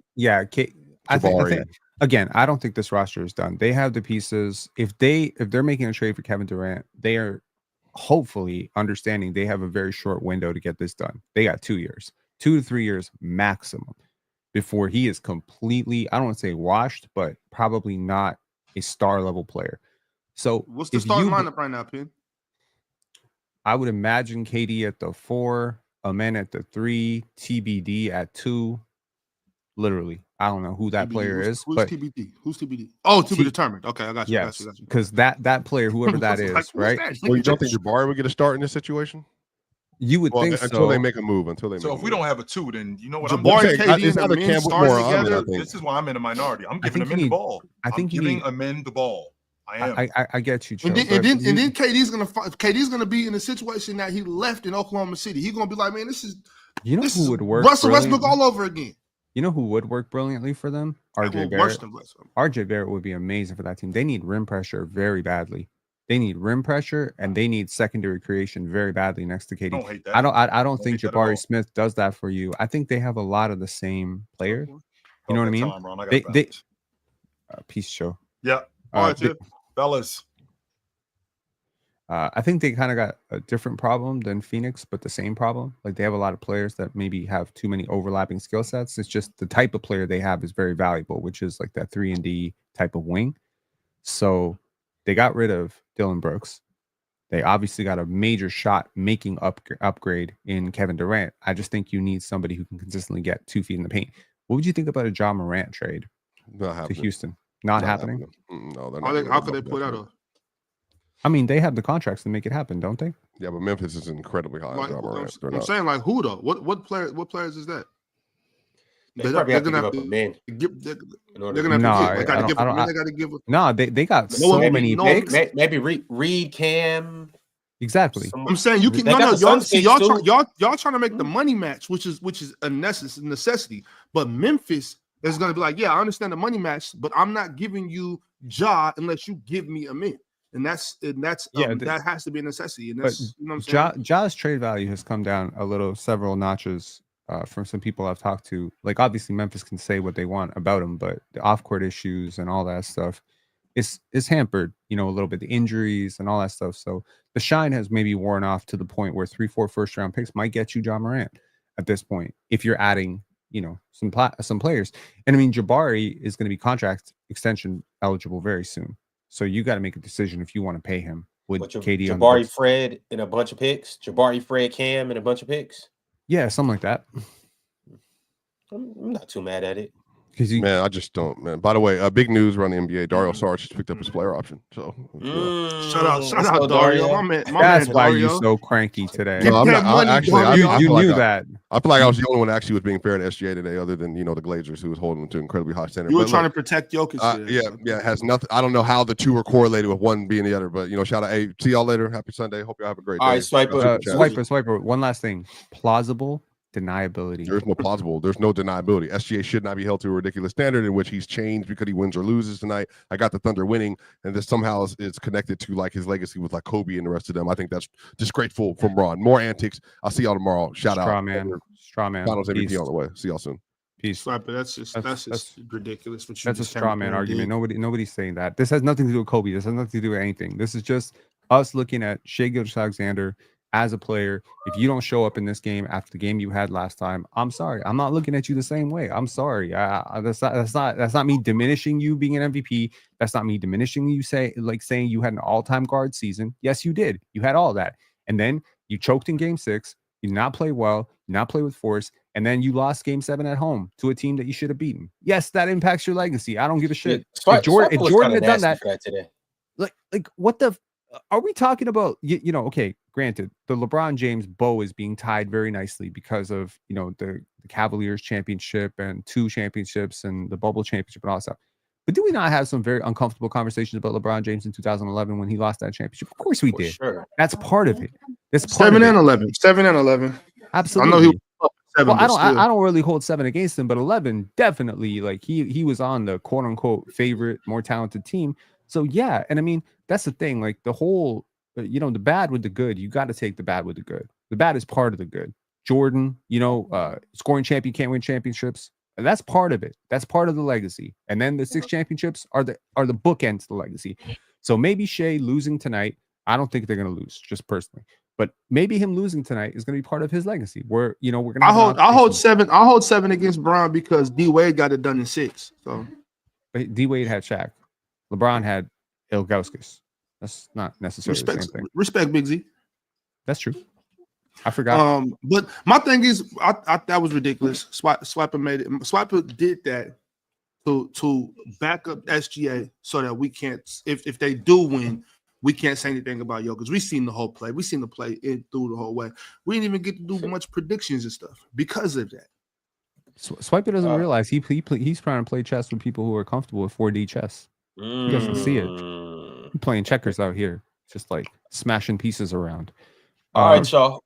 We got some super chats I want to go ahead and get to. Shout out Swiper for making this episode nasty. And shout out to the Kevin Durant trade happening in the middle of the episode to turn the heat level up in this room on this special episode of the panel. We got to do this for you guys, our viewers, our followers, our subscribers. We did this for the people. We knew you guys would enjoy this, but little did we know the basketball gods was going to give us a nice little gift wrapped breaking news on a silver platter. Aside from that, though, before I get into these super chats, I want to let you guys know about a couple things you can expect this week and tonight. We'll be on Playback, so y'all be sure to pull up. You guys already know where to find us on Playback, and you know what time the NBA Finals game will be tonight. So be on time to this Playback and get ready for a hell of a night. After that, obviously, we got the panel tomorrow. This Friday, we'll be having the Chat Awards, so y'all be sure to pull up to the Chat Awards. It's going to be amazing, to say the least. And as you can read, there ain't no panel without the chat. Also, make sure you're tapped in with Chill this week. And aside from that, on Wednesday, we will be doing somewhat of a mock draft on the panel. So pull up because it's going to be, or it may be, dope, or it might be a flop. What you think it's gonna be, Pen? It's gonna be dope. We just did our live community mock. Full 59 picks on Penn State basketball. We have 4 draft analysts.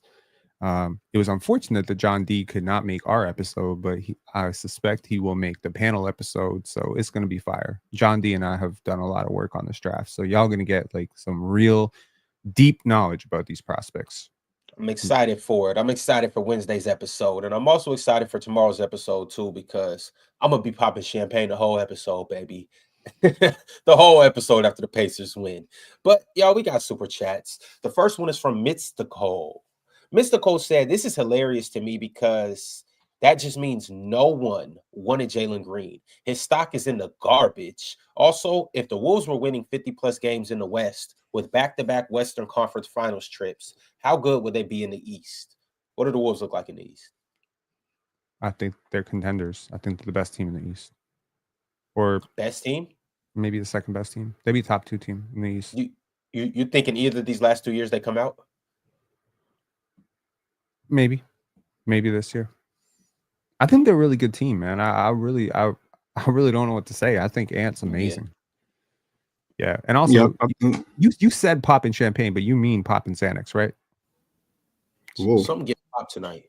Okay. Wow. So I might be popping bands at the local spot, Pen, but we'll just see though. Pikatron X sent through a super chat and said Giannis, Shea, Tatum, Jokic, Ox. Or am I wrong? Is this the order you got him in?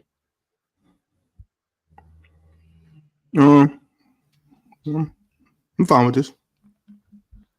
There you go, Pikatron, Dub Pikatron. We got some members chats. One from Gabe Too Funny. He's cooking. He said Pacers in 7. Well, I appreciate the comedy, Gabe. Too funny.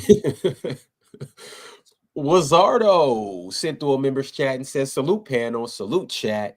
Ain't nothing better than game 7. I think Shea might, if man, it's hard because I'm thinking to myself, Shea might learn why Jordan never let it get to a game 7 tonight.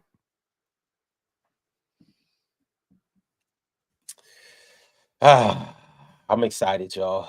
J Dot became a YouTube member. Shout out to J Dot. Grandpa Town said, I don't get pinned. Giannis is not that high because of winning. We literally saw Giannis outplay Shea in the NBA Cup. He won something against Shea. That's true. It's a fact. Shout outs to the NBA Cup. Can't argue with that logic.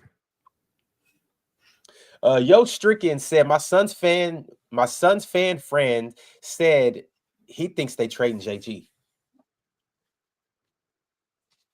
I think so too. I don't think Jalen Green stays. I think it's either him or Booker out, but I think it's Jalen Green. I don't think they're coming off Book. Booker is way more valuable. Russell Clark. Maybe too valuable to move. Yeah, but he's 28, Ox. You know, you're not going to be building a championship contender around him, in my opinion, right? If you were going to do that, you need to have different pieces. You need to have draft picks, whatever. So, like, if I'm Booker, I'm looking at this situation saying, me, Jalen Green, do I got a chance to win here in the next 2-3 years? If not, move me to a team where I can actually win. And there's a lot of teams where he could win. And they could get back a whole bunch of picks and reset themselves. Russell Clark said Houston should get Darius Garland if that's possible, in my opinion. How y'all feel about this? Would you do a Darius Garland for Devin Booker swap? Like roughly that framework? Nah. If I'm the Suns, no. I don't. Well, once again, Penn, it just all depends on the mindset. They need a point guard, don't they? They do. They need a point guard. He's younger, he's cheaper, and you probably get some extra assets with it. It's not going to be a one-for-one swap. You probably get, a couple extra little things on the side. You might get some picks and whatever. I just think if I'm the Suns, look, I said this before the offseason even started, I would trade Devin Booker. I'm not even looking at KD, whatever, none of that. Because the problem is Bradley Beal is not going to be able to be himself with Devin Booker around. Still got the same problem right now. Now you just added to the problem. You added Jalen Green to the problem too. You got 3 guys who need the ball. 3 guys who don't do a hell of a lot without the ball. None of them can really play point, even though Book can sort of play point. I don't know. I don't know what they're doing. It's weird. And the defense is trash. Trash defense. Between those 3, they might give up 200 points. They'd be the first team. Nick Richards up there trying to swat shit. Can't do nothing. It's bullshit. Yeah, it's going to be interesting to see what the Suns do. They are a bullshit basketball team. I just want to say that. They are a bullshit basketball team. Eric Espinoza said, as a Suns fan, I'm sick to my stomach. It's a Spurs. Damn, Rockets. Oh, yeah, as a Spurs, my bad. Is this bad for San Antonio? Because they didn't get Kevin Durant. No, I think they can go get, maybe they can go get Trey Murphy. That'd be great for them. Who's gonna go rescue Chris Middleton? Somebody needs to go rescue Chris Middleton. Rescue? Yes. Doesn't he have a team option? Doesn't he have a player option?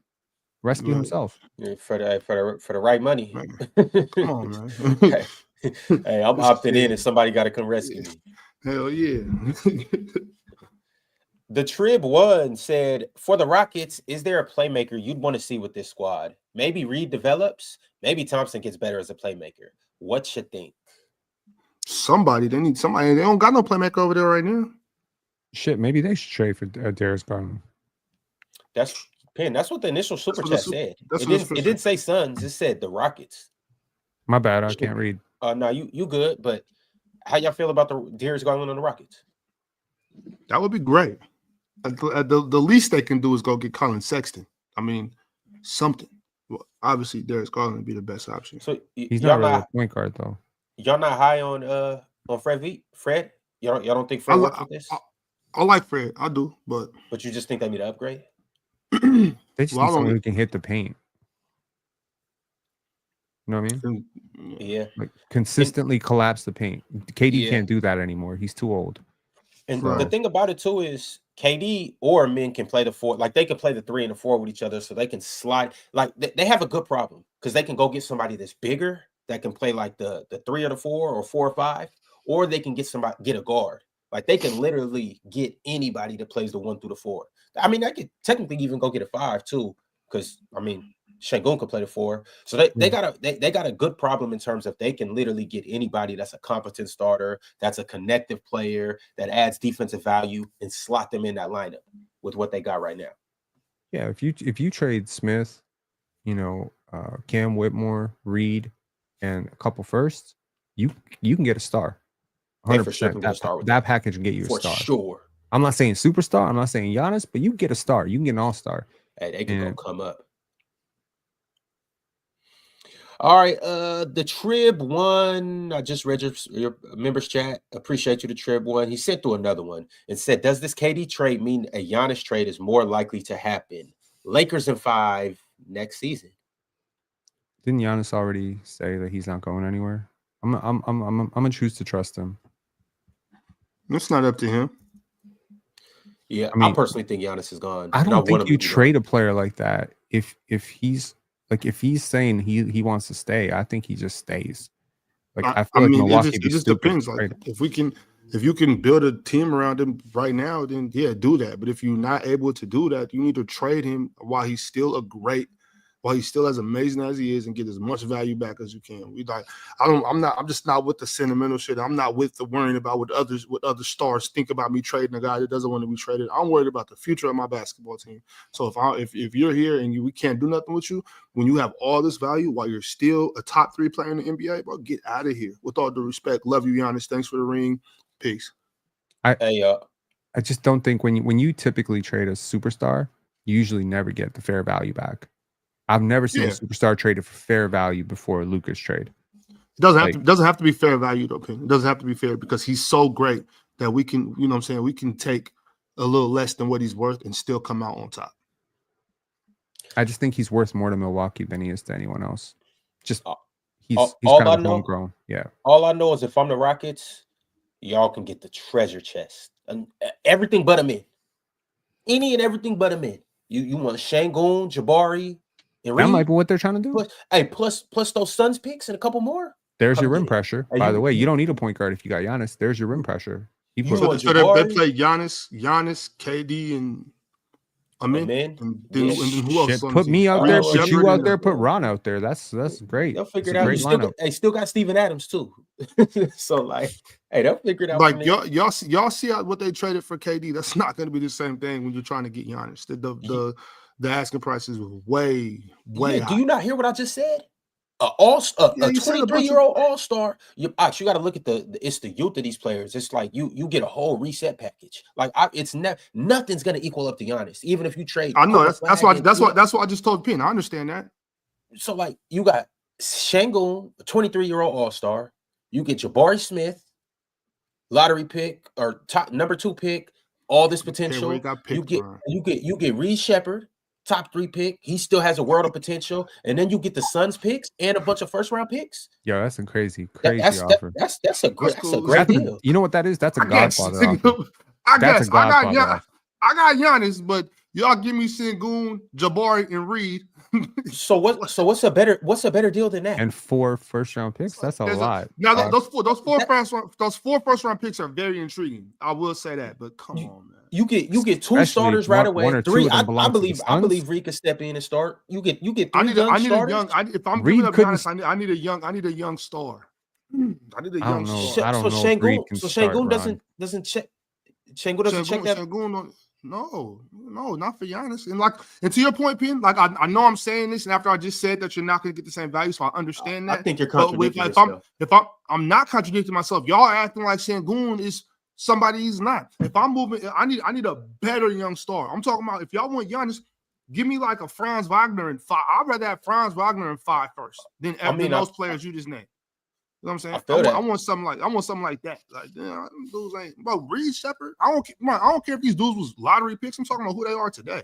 Yeah, that's fair. Yeah, and I'm speaking from the Suns, from the Rockets perspective. I'm saying, of course you are. Yeah, that's what I'm saying. I'm off. But I still, as the Bucks, I still believe that's a great package to get back to the Suns. The 2 Suns picks of some more future picks in those 3. All right, I would be pleased with that if I'm the Bucks. Ox, would you trade Paolo for him? Would you trade Paolo for Giannis? Because that probably gets it done. I'm just saying. If I'm the Magic, do I trade Paolo for him? Mm-hmm. That's a young star. That's your franchise player. Do you trade franchise for franchise? Do you do that thing that the Lakers did for Luka, where they just say, "Okay, like that's what we're doing"? Yeah, but if I did, you're not getting 5 or 4. You might get 2 first-round picks. Yeah. So Paolo and 2 first-round picks. Does that get it done? Hell yeah, I'll do that. Yeah, that's what they probably should do. See, I'll do that because if you do that, the Magic are ready to win tomorrow. Immediately. I'm talking about as the Bucks, though. I'm talking about as the Bucks.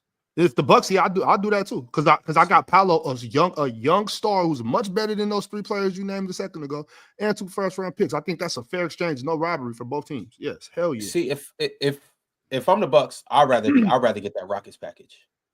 But once again, remember, I'm a lot. Where are you going to get another Paolo with that, Ron? Those picks ain't that's not going to be Paolo. I'm not trying to get Paolo. Everybody wants a Paolo, but I'm looking at just my base of what I have. I got, once again, one of the better young starting centers. I'm high on Reed Shepard. Y'all know how I feel about Reed. So I got my point guard of the future, and then Jabari. Hey, if you turn out to be a fraction of what you're supposed to be, I got my 4 of the future. So now I got 3 starters for the next 10 years, and then I still have those 2 Suns picks. That might turn into your next Paolo. I can't bank on that. I can't take that risk. With that being said, if I'm the Bucks, I'll probably be like, yo, let's do that.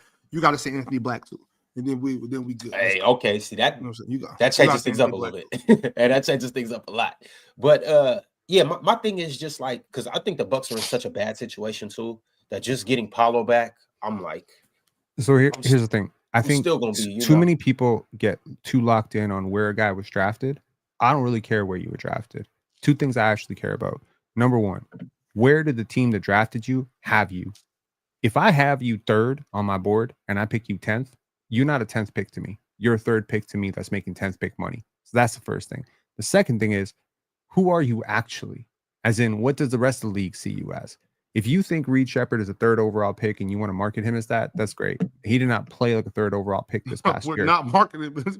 No. I am. So I mean, you can, and I hope Reed is cutting you in on a fraction of that. I'm saying that to back up what you just said. I had him there on my board. Well, Ron, Reed will never be as good as TJ McConnell. But Ron, it's the 2 things. That's what I'm saying. We got to Reed will never be as good as TJ. All right, y'all. I'm gonna see y'all on Playback later tonight. It's been fun. Would you fight that? You disagree with that? It's hard to imagine. It's hard to imagine at this point. I mean, he's a rookie. It's hard to imagine. I think TJ McConnell getting mad disrespected here. Right. Yeah. See, Ron just left. This was supposed to be the panel from the beginning. Just me and you.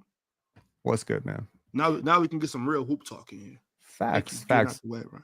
Who you got tonight? So let's get some predictions tonight, Ben. I got OKC going away with this in the 4th quarter. That being said, I could totally see how I'm totally wrong on this, but I'm gonna stand on it.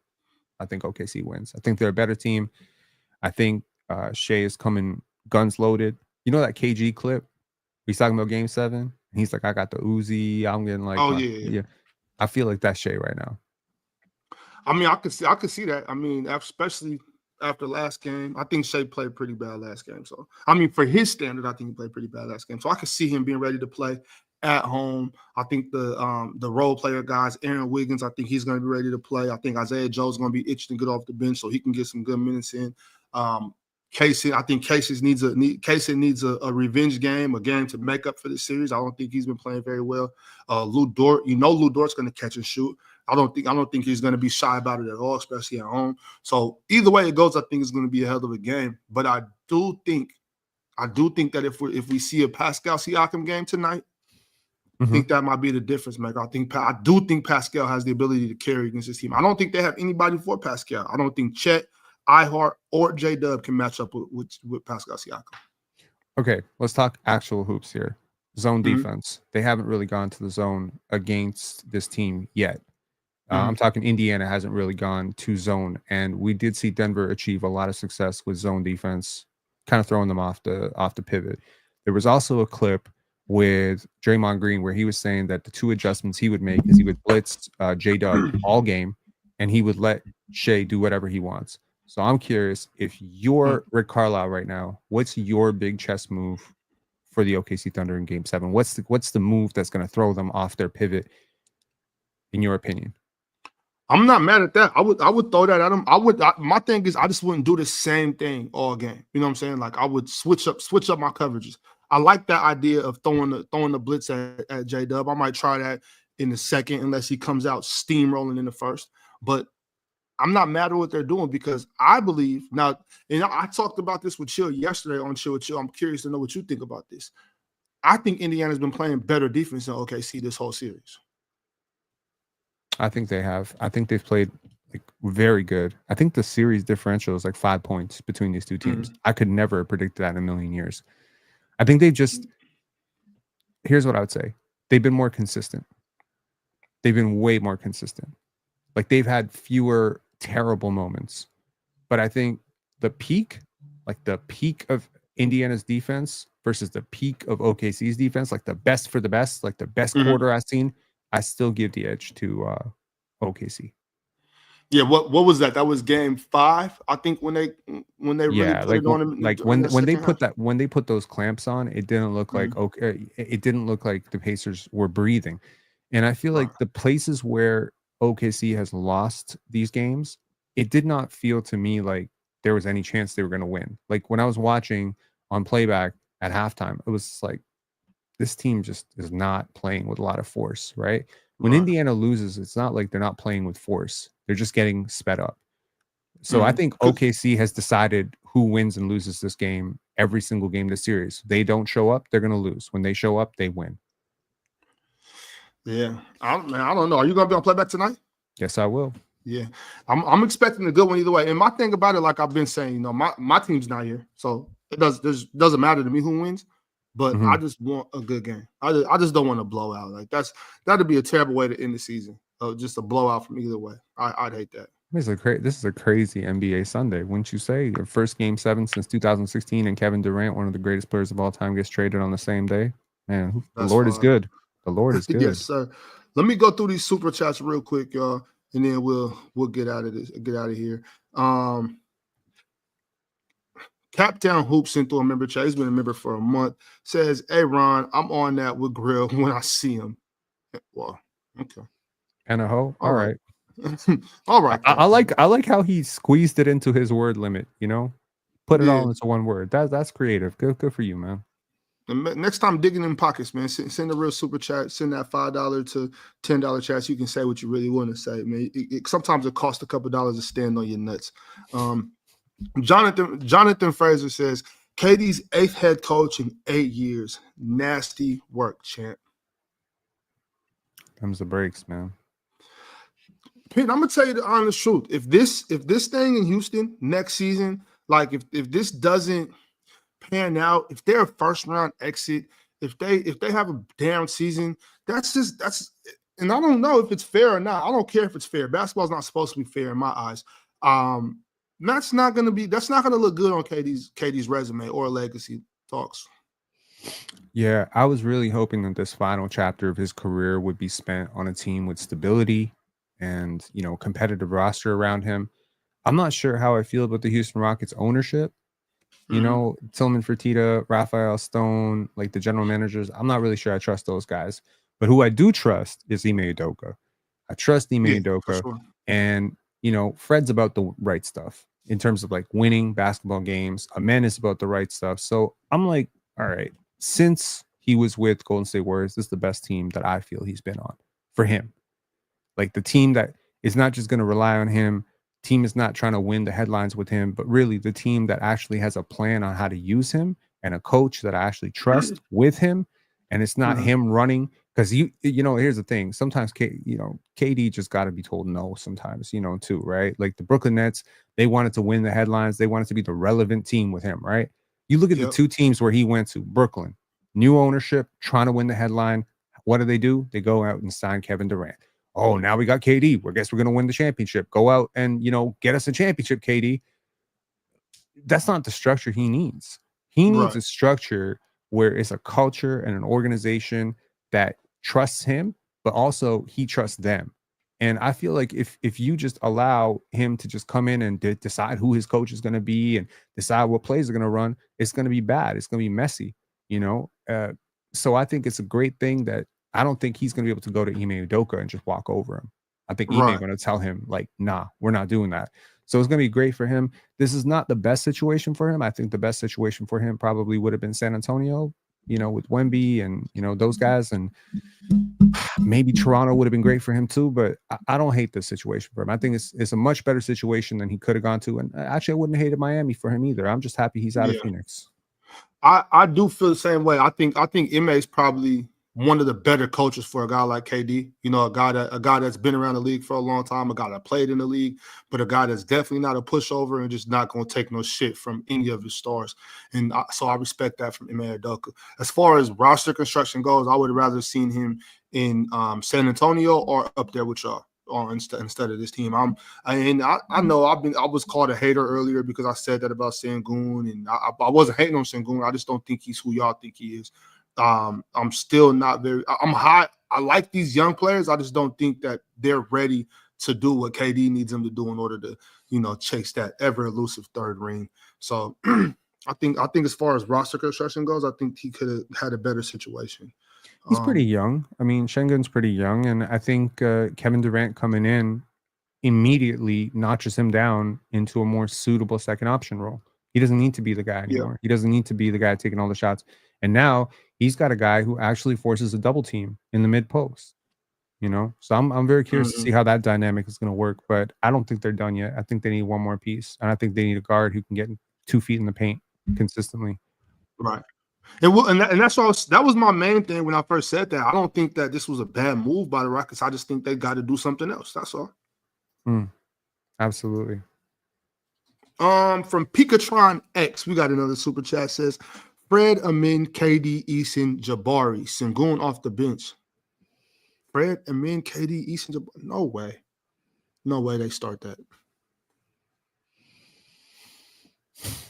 Can you start that 5 right there and be a competitive team? Probably not. And also there's no chance in hell they're putting, Şengün on the bench. Like there's politics in the NBA. You can't sign a guy to that much money and put him on the bench and ruin their trade value. It also doesn't make any sense from a basketball perspective. No, you need balance. I get what Pikatron is saying though. I get it. Play 5 out, but Amin does not. Yeah. Amin would basically be like the center in that lineup. Right. De Niro AI became a YouTube member. Shout out De Niro AI. We love you too, bro. Fint Jones sent the super chat, said just a little something in gratitude of y'all working on Sunday. Let's go Pacers. Rockets gonna be spooky. My team owner in Cabo drunk, forgetting to hire a GM. W competence. L Cronkus. Yeah. So that's what Cronk. That's the Bulls. No. The Conkeys are the Denver Nuggets ownership. Denver Nuggets. That's right. Okay. So I mean, did they really think that the Nuggets had action at Kevin Durant? I think every fan base thinks that their players are worth a hell of a lot more than they're actually worth. But you got to talk to other. That's why you got to talk to other fan bases and see how they feel. You got to listen to like what NBA insiders are saying you guys are worth. Because I feel like if you talk to a Nets fan, they probably tell you like Cam Thomas worth like 2-3 first-round picks, and he's probably not. So yeah, maybe they thought Michael Porter Jr. was worth a lot more than he really is. Maybe they thought MPJ for KD and Peyton Watson gets it done. Cam Thomas worth a couple. No, I don't think so. Well, that's all the super chats, y'all. Y'all got a dub host today to end the show, so we took care of business. Appreciate y'all for pulling up on this special episode of the panel. We will be back tonight on Playback for Game 7 of the NBA Finals. No matter which way it goes, the season is over today. Pin, you got any last words for the people in the chat or just the people watching? Yeah, have a beautiful day, guys. Yes, sir. Yes, sir. Y'all know what time it is, man. We'll see y'all later. Love yourself, drink some water, and never, ever, ever, ever, ever, ever, ever drink and drive, y'all. Take care of yourself. Love yourself. We'll see y'all later, man. Peace.